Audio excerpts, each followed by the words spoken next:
Hello everyone and welcome back to WolfQuest, The Lost Tales, and it's actually been a while since we've been in Amethyst Mountain. We've been spending a lot of time in Lost River lately, but that is actually about to change. So we're going to go ahead, we'll hit begin quest. We're going to be playing on challenging because you guys have voted for Leo. And Leo's going to have a bit of an interesting story. There's actually two ways we can play this. So Leo here, his objective is to chase off 5 cougars over the course of his story. And he has to play on challenging, but there's no specification over whether he needs to find a mate and raise pups. It's kind of left open to whatever ends up happening. And what I think we're going to do, we're actually going to kill this elk here. And we're gonna take the slightly, well, it's hard to say which option is the riskier one, but we're gonna take the option of actually staying here on the mountain. So there are basically two ways that we can play this. We can stay here in Amethyst, kind of hang out at dawn and dusk, and poke around. It's not unheard of to find that many. It's not unheard of to find that many cougars. We found at least 4 in one series before, but we weren't actively seeking them. And so it's not unheard of. We also have been finding quite a large number of them recently. But we can stick around here. Oh my goodness, are you serious? That's awesome. I didn't even see this guy here at first. I mean I kind of half saw him out of the corner of my eye, but I was like, there's no way that's a cougar already. Oh, ouch, except we took some damage there. So we got to be careful not to get reckless about this. Okay, oh, we keep missing. But the other alternative would be to go to Slough Creek and try and go to the den. We've actually taken quite a bit of damage here. There we go, he's gone. So that's 1 cougar chased, and we can actually see, I believe, if we go to our stats here, we go to pack stats, you can see cougars chased off 1. So we just need to get that up to maximum. Wait, did it say... Oh, that's carcasses fed on. I was like, did it say we've killed 2 elk? Because that definitely isn't a thing. So, I think that's a good sign. We're actually going to stay here on the mountain because we've already found the first cougar that we needed to chase off. We went from having absolutely 0 success with Ursa to getting a jump start on that. But I think we're going to go ahead and we'll actually change the time of day to dawn or dusk. We'll alternate between them and kind of spend our time roaming around looking for more cougars. If we were that lucky with finding one, then I think it may be worth it to just stick around. But yeah, the other option would be to go to the Saddle Meadows Den, which is just past Canyon Cliffs, which is kind of notorious for having a bunch of cougars there. And so with that in mind, that would be our alternative. And I don't really want to risk that because when you have pups, you end up spending so much more time caring for your pups that you don't have the freedom to just go looking for the predators. You have to wait for them to come to you. And that works out all right when you have something like bears. I mean, we usually have what, we have to chase off like 3 bears in a playthrough or something. And usually that is about the number you see when you raise pups. And so it can be beneficial to, it can be beneficial to just wait around for that, but with cougars it's a little bit different. It's very hit or miss, and so you don't really have the freedom to just pick up and, oh, there's a bear here. Speaking of, there's usually one at this rock,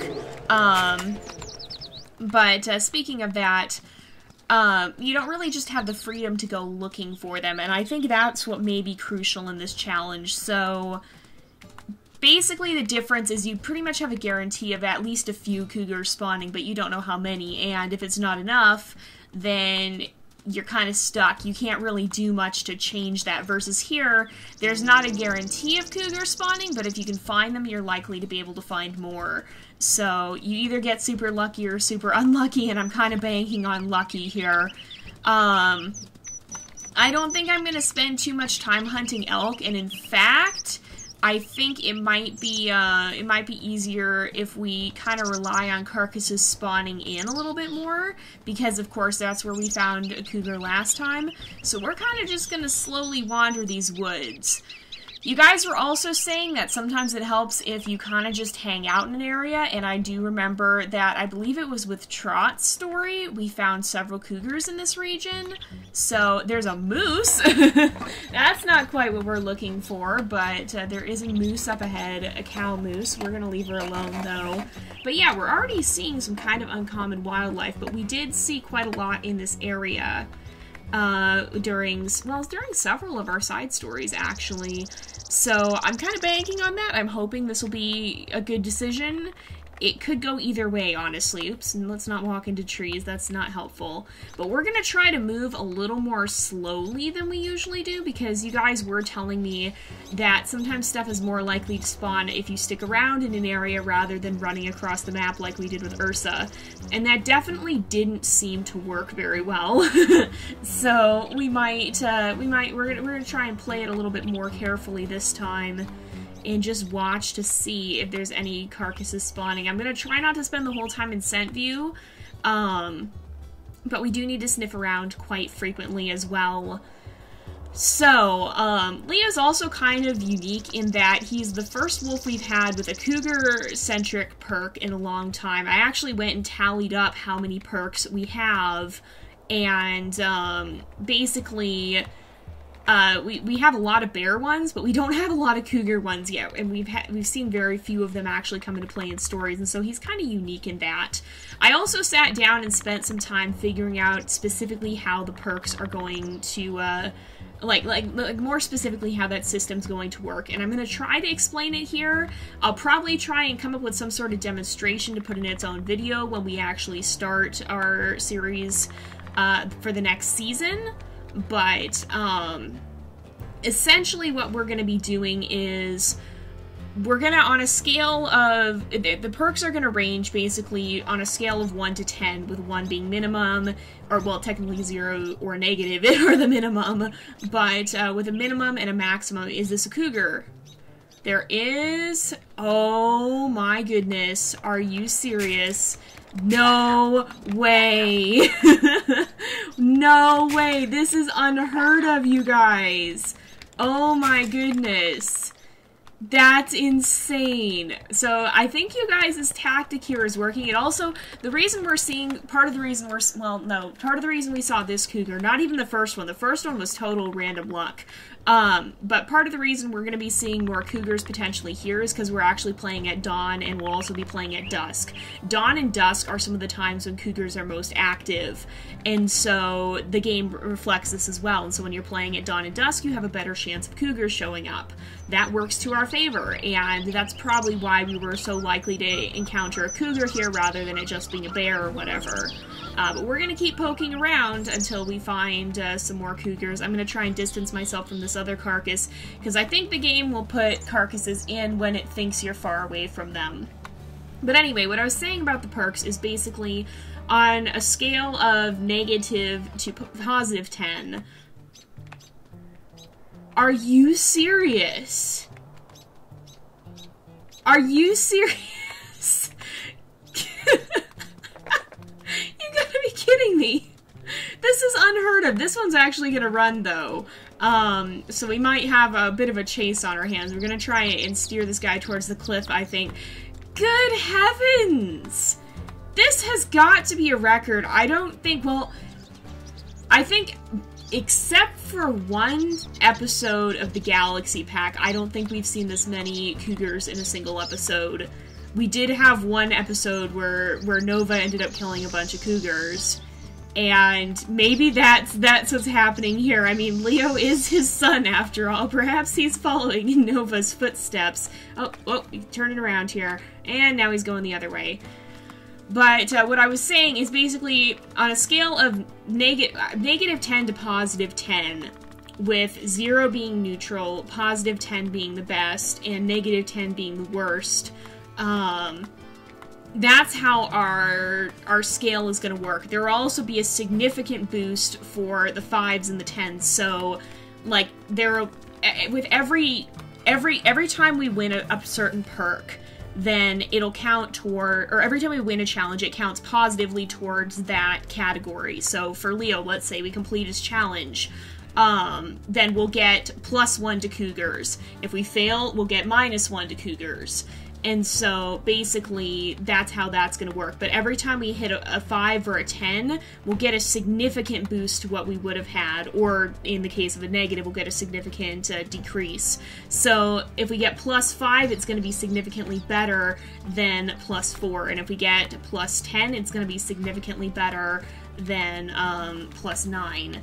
And so that the way and what these perks are going to mostly relate to is disasters that occur. So let's say that we get into a fight with a cougar or whatever, just to stick with this example because this is a challenge we're currently following. So let's say that sometime in the next season we get into a fight with cougar and it goes horribly and we die.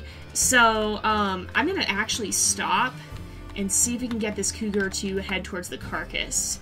Because if it circles around, if it actually locks onto something, okay, no, it's just gonna, that's a coyote. Nope, the coyote is what's gonna go for the carcass. But yeah, if it has something to defend, then it'll actually, be more inclined to stick around. I don't really want the coyote to eat the carcass, but you know what it is, what it is. If it has something to defend, it'll be more likely to stand its ground, and then it's easier to take down. This is actually a very smart cougar to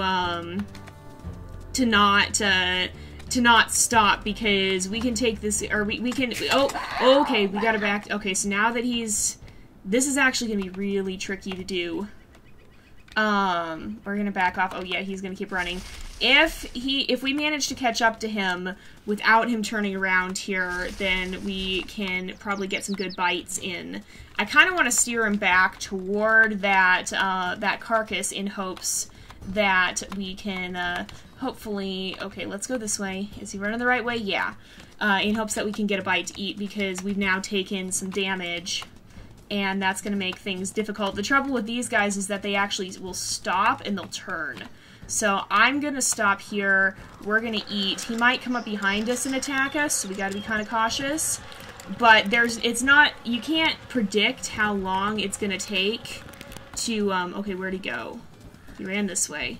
You can't, oh, he's going for a carcass. Yeah, he's going for that carcass. Okay, we're going to let him get over there. But you can't predict how many bites it's going to take unless you're in Slough Creek, and then it only takes 3, but on Amethyst Mountain and Lost River, it's completely unpredictable. But anyway, so let's say that in the next season, we get into a fight with a cougar, and it goes terribly, and we die. Well, our chances of being able to say that, well, we didn't actually die, we were hurt, but we were able to recover, are going to depend on what our current level in the cougar category is. This guy's having a hard time getting to that carcass. Alright, if we run up to him, is he gonna... He's having a difficult time here. Well, we can bite. We can use this to our advantage. That's going to depend on... Oh, okay, we got him. That was easier than I thought it was going to be. But it's going to depend on what our current level in that category is. So if we have a +10, then yeah, okay, we're going to say we've done pretty well against cougars. We probably can say that we don't have to just die. We can probably say our wolves are able to survive that. But if we have a notoriously bad track record with cougars, then, and like say we have a -10, then it's almost certain that that wolf is actually going to die, and it's going to potentially then cause problems, completely mess up the legacy. It could be a big deal if that happens. So that's how the perk system is going to work. And again, 5 and 10 will give significant boosts to that. So basically, if you're at a +10, then it's pretty much guaranteed that you'll be able to survive. But if you're at a -10, then it's almost a certainty that you won't. I'm not entirely sure how I'm gonna make those calls, if it'll be by dice roll, or if it'll be such as, like, we do voting, or if I just make the call. It'll probably depend from situation to situation, honestly, because sometimes, depending on how things play out, sometimes I have to make a call. But, we'll figure that out when we get there more. But in any case, is there something down at that carcass? If it's another cougar, I'm gonna be absolutely floored, y'all. This is not at all what I expected. I thought we were gonna maybe see one cougar an episode and have to rush in the last episode just to make sure we're even gonna get there. But no, we've chased off 3 cougars. But now, with my luck, there will be no more that spawn. Oh, it's just the moose antler. Oh wow, it was actually a bull moose, bull moose carcass here. But anyway, we're gonna move this way and see what else we can find. But and this will also apply to pup deaths, so we kind of have had a challenge-based system as to whether or not we can say, oh, we were able to rescue the pup at the last second and then reload a save to protect them. But we don't know how any of that's going to work, so I'm going to leave that more to the future. Again, I don't ever want to get to the point of being able to pretty much evade every death, and so it'll probably be a lot less beneficial for pups. It'll mostly be if our main wolf were to die, because right now, if our main wolf at any point were to, quote, die, then there's a good chance that, assuming they already have pups to carry on their legacy, they could just end right there. I mean, we've had a wolf that had to end their portion of the legacy early because of a disaster. So it's mostly going to be in relation to our wolves that being able to save them will be a certainty. With pups, it's still going to be... there will be a good chance that they still can die. I don't ever want to make it too easy. So, are you kidding? Are you kidding me? No way. Okay, we're going for all 5 in this episode. We're gonna see if we can do this. I've never seen so many cougars spawn so quickly. Our luck just completely flipped around. Oh, that's the actual elk herd. Okay, we're not going to mess with them. Our luck has completely flipped around. I want to see if we can chase off all 5 in a single episode. And if so, then I'll be leaving it up to you guys what we end up doing about that, because holy moly, that was insane. I've never seen something like this happen before, and I've been playing WolfQuest for a long time. This is absolutely unreal. But back on the subject of the perk system, which I keep trying to explain and get interrupted. So basically, that score will mostly affect our player wolves, but it will have some impact on pups as well, just to a lesser degree. I don't ever want to get to the point where where death becomes, oh, we can always reload a save to stop it from happening.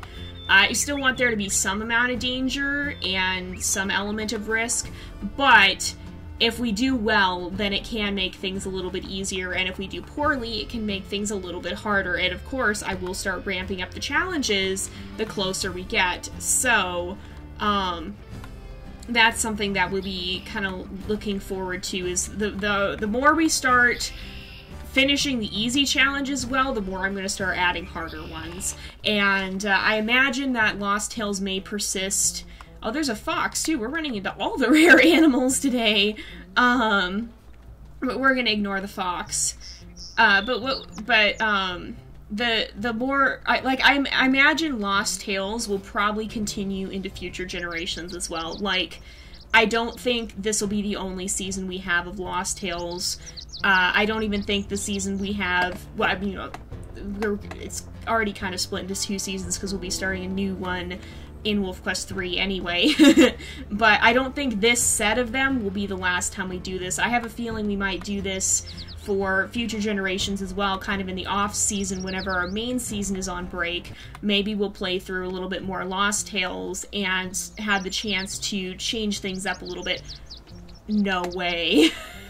You guys, are you serious? Oh my word, this is insane. I've never had this happen to me before. Wow. Oh, and there's actually another wolf around here too somewhere. I hear... Nope, I don't know where it went. Okay, where did the cougar go? We're just gonna stay on task here. So I guess if we complete our challenge this quickly, what I'll do then is we'll just push the limits. We'll see how many cougars we can chase off, and if we get it to a certain point, then you guys can decide how much of an extra boost we get, because I think at this point it's pretty much a definite win, but if we can chase off even more cougars, then maybe we can get even additional bonuses, and you guys can vote on how much. So maybe like an additional point for every 5 cougars. So if we chase off 25 cougars, then we get 5 total points. Or maybe it's only every 10 cougars, and so if we chase off 25, then we'll get two additional points plus the 1, so 3 in total, because we chased off 20 extra.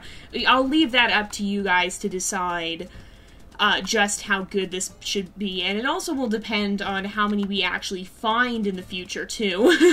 Oh, and there's another wolf right here, too. Who is this? This is a dispersal female. Maybe we'll come back and try to visit her after that if she's still around, because, I mean, we don't have a mate. We're so busy chasing this cougar that perhaps it would be a good idea to kind of slow down on our focus on this task after this, especially since we might actually complete our goal for the first time ever in the first actual episode. Oh, that's a hare. Okay. That worked out fine. I'm gonna eat. But, let's go ahead, and Cougar's right down here. It's still running. If we kind of push our limits, maybe it'll go, like, if we push it in this direction and kind of push our luck here, we can maybe get it to go all the way out there and head for that far carcass and then chase it off. But yeah, so we'll have that decision to make too. But yeah, I want to continue doing Lost Hills challenges because I like to see this balance change. So maybe one season will be a lot stronger against cougars, but then we'll do poorly with cougars the next time in Lost Hills, and we'll see that go down a lot. In the next season, we'll have a lot more trouble with cougars. So I feel like having these side stories gives us a very good way of kind of adding some variables to how difficult everything will be. And I don't want all these challenges. Right now we have a very positive score overall. The more we score positively, the more I'm gonna up the ante and make these challenges more difficult. So if we start to get too positive score in one stat, we might see a lot of wolves with very difficult challenges regarding that stat in the next season of Lost Hills. So it's just gonna depend on how all of that works out. and I'd like to see this happen. I'd like to see this add some variability to our playthroughs in the future so that not everything is the same all the time. Is that cougar? Okay, he's turning around there. And I'm pretty sure this will be it. We can actually finish this challenge in one episode, which is, I think, the first time in Lost Hills history that that's ever happened. This was not supposed to be an easy challenge. Normally it's not. Normally cougars are pretty difficult to find, honestly. And there we go. We'll get some food, and then I'll just verify that we actually did it here. So, cougars chased off 5. That's it. That's the challenge. We're gonna see how far we can push this now. And again, you guys will have the chance to vote on that. Depending on how many we get, I'll give you some different options as to how good you think this bonus perk should be. But we'll head back real fast, too, and just see if we can find that dispersal again, because I did see a dispersal female chilling out up here, and so it might be kind of nice to take a mate if we can find her again. Perhaps that'll be another thing Leo can do, is poke around in this area, because I feel like he would have been interested in noticing there's a dispersal there, and just too focused to actually do anything about it. So if she's gone, maybe we'll poke around and look for her some more in the future episodes here. The poor girl is probably very confused, going, what is he doing? He's chasing this cougar. What is he doing? So, I don't know if she'll have stuck around or if she'll have wandered off, but perhaps that will be kind of a secondary goal for Leo here, is finding the mysterious stranger he rather overlooked the first time through here. Is she still around? I'm not sure we can even find the scent trails anymore because it's been so long. I think she was over this way, kind of. Which, I think she was by the trees, right? I believe she was, so I don't think she's still here. I think she must have wandered off. Yeah, in any case, we'll try and find her more in the next episode, perhaps. And, yeah, I have never seen us complete a challenge in one go before. So, we'll see more how this goes next time. And, yeah, we're just gonna see how many cougars we can chase off. We might be able to earn quite a few perks depending on what you guys end up deciding. But we're gonna go ahead and end off this episode here for today. So thank you guys so much for watching. I hope you've enjoyed the episode. Don't forget to like and subscribe, and I will see you guys next time. But until then, this is Jay, over and out.